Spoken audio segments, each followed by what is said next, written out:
আসসালামু আলাইকুম। কেমন আছেন সবাই? সবাইকে ঈদ মোবারক। আমি আজকে সকালে সবজি বাগানে গিয়েছিলাম, তো যেয়ে দেখি মিষ্টি কুমড়ার ফুলগুলো। আমি যখন অনেক ছোট তখন দাদু একবার এই ফুলগুলো দিয়ে ডিম দিয়ে ভেজে দিয়েছিল।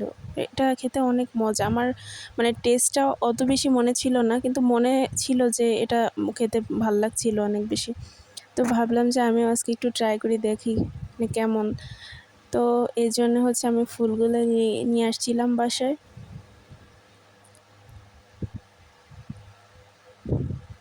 এখান থেকে অনেকগুলো ফুল নিয়ে গেছিলাম, কিন্তু এগুলো পরিষ্কার করে ধুয়ে কুচানোর পর একটু একটু হয়ে গেছে। আমি দেখে ভাবতেছিলাম যে এতগুলো ফুল দিয়ে এইটুকু এলো।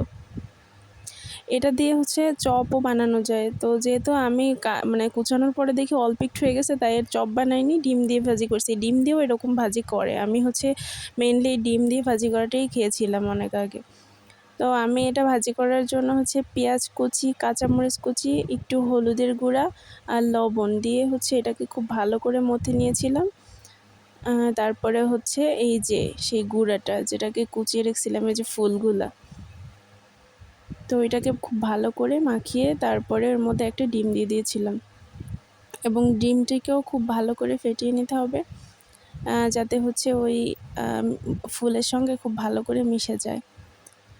তারপরে এই তো নর্মালি আমরা যেরকম ডিম ভাজি করি, তেল দিয়ে তারপর ডিম ভাজি করলাম। এটা খেয়ে দেখতে পারেন, এটা কিন্তু অনেক ভালো লাগে। আমি পরে খাওয়ার পরে দেখলাম যে না, আসলে এটা অনেক বেশি মজা।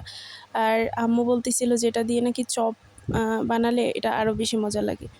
তো আমি অন্য আরেকদিন চপ বানিয়েও ট্রাই করবো না, আপনারাও ট্রাই করেন।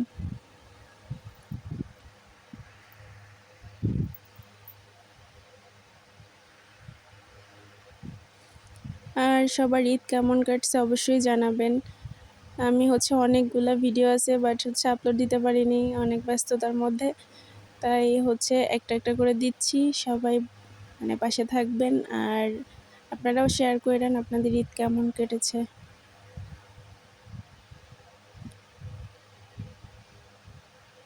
বাট আমার কাছে রোজার থেকে ঈদের থেকে রোজাটা অনেক বেশি ভালো ছিল, কারণ রমজান মাসটা খুব গোছানো একটা লাইফ, তো এটা অনেক বেশি ভালো ছিল। ঈদ তো একদিন কিছুক্ষণ, তারপরে শেষ।